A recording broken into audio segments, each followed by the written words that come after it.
Today we're going to look in a bit more detail at my camera, the Nikon Z5, and what the dials do, what the menu does, what all of these bits are, and just kind of go into the details of how I set it up, what I've customized, and what some of the bits in the menus mean that you may not be familiar with, that you may look at and think, what on earth is this? Why would I change that? What does it even do? So what we're going to do is just go into that detail and talk it through. As always, if you have anything to say that disagrees, if you've got a different opinion, if you think I've covered something wrong or I've missed something, just let me know. Say something in the comments. So I'm going to look at the photography menus a bit more than anything else because that's what we're focused on. This is my photography journey. Obviously I do have settings for the video side of things, as a lot of my videos are filmed on this camera, but today I'm using my iPhone to film this, so we'll see what the video quality is like, but I'm sure it'll be absolutely fine, and we'll go into a bit more detail of everything here. So the first thing I want to talk about is this dial on top. This is where you select your different mode for the camera. We've got auto as well as our semi-auto modes that we talked about last week, so that's linked up here.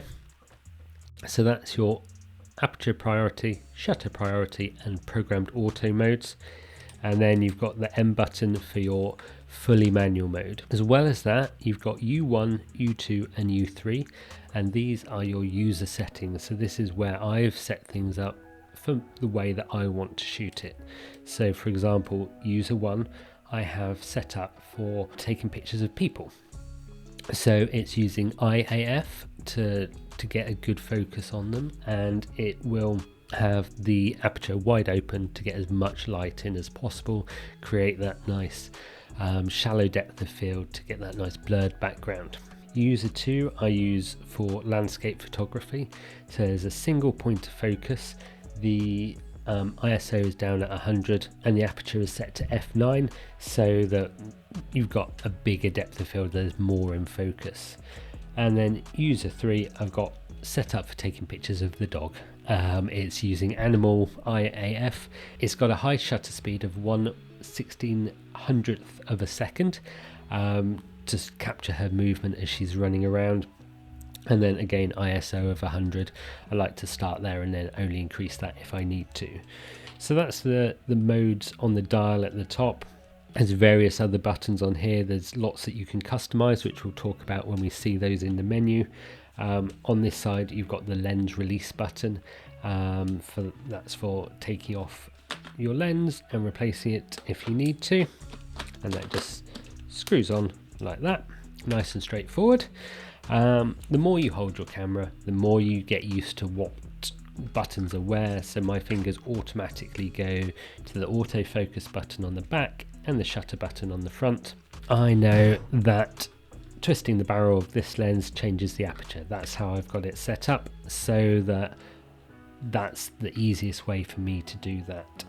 And then of course you've got the touchscreen on the back for any menus and things. A few other bits about this camera. On the side you've got some outputs. Over on this side we've got a USB-C adapter, so that for one thing I can power it or transfer files off to my computer.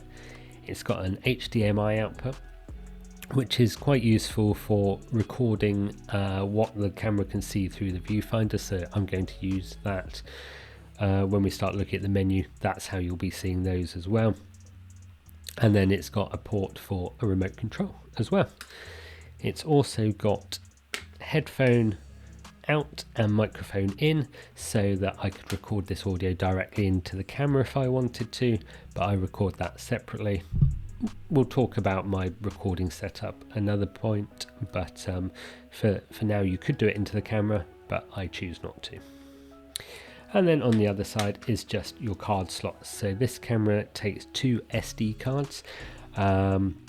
And again, we'll look in the menu at what these are, how they're set up and the different options that you've got.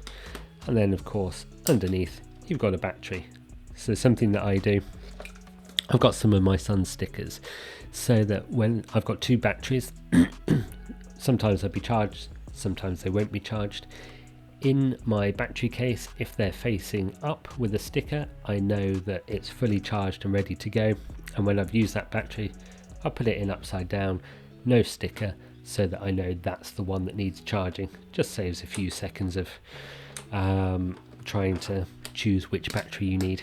These little tags, these are for my strap. They're a quick release from Peak Designs. I'll link to those in the description below as well, but they're really useful for a camera strap. Not something that I particularly like. I much prefer holding onto it, but safety first. Good idea to use one, and these little clips make it so easy just to clip in and out of that, so that when I need to, I can wear one without it being a big pain. And Peak Design also makes something that I want to invest in next, which is a clip that you can attach to your bag so that you can carry your camera like this rather than on a strap around your neck. And no, I don't carry it around up there, it's generally down around my waist. So that's the outside of the camera, that's the buttons. We'll look at the lenses in a bit more detail in the future when we can go into a bit about their construction and the buttons on them. But for the moment, we'll head into the menus and talk about what you can customize and how you would customize it. So as you can see, there's actually a lot of menus in the camera. So rather than going through all of them today and kind of rushing through it, what I've decided to do now is just have a dedicated video for each one. So first up, I'll talk through the photo shooting menu, the movie shooting menu, and then the custom settings, and we'll kind of go from there, have a little series, so look out for those videos coming soon. What I do want to just mention today is the I menu, and this is your shortcuts basically. And on here, the ones that I use most often are autofocus, so single or continuous or manual even, and then the area that you're applying that autofocus to. We'll go into all this in more detail in coming weeks. Then we've got the burst rate, so whether it's high, low or single, but what's also good in here is your self time. So this can be anywhere from 2 to 20 seconds, and you can then tell it how many shots to take at that point. And what you can do here is, if you want to take pictures of yourself, of just while you're not touching the camera, that can be quite useful as well. The size of the image area, so FX is your full sensor and DX is your cropped sensor in Nikon speak. So it's just the part of the sensor that's used to take your images. And then the other one that I use mainly on here is silent photography, on or off. So depending on the situation, I may not want my camera to make a noise, but quite often I do want that, so I know what's happening with it when it's taking a picture, particularly if it's in that self-timer mode, for example, when you're on the other side of it and can't actually see the screen. So that's the I menu, one button on the back of the camera, either a physical button or on the screen you've got this eye icon which you can touch and takes you to the same place. So as I said, we'll go over the other menus in more detail and give them the time that they deserve over the next few weeks, so look out for those videos as well, kind of a little series to help you along and understand your camera a little bit more. So I hope that's been really useful for you, taking a bit of a deep dive into the menus and things. As always, if you have any questions, just let me know. Remember to subscribe and hit the notification bell so you get notified when I make new videos. Leave a comment and share it with friends. The idea is that we're on this journey together, learning about our cameras and photography in general. So thank you for watching, and I'll see you again next week. Have a great week.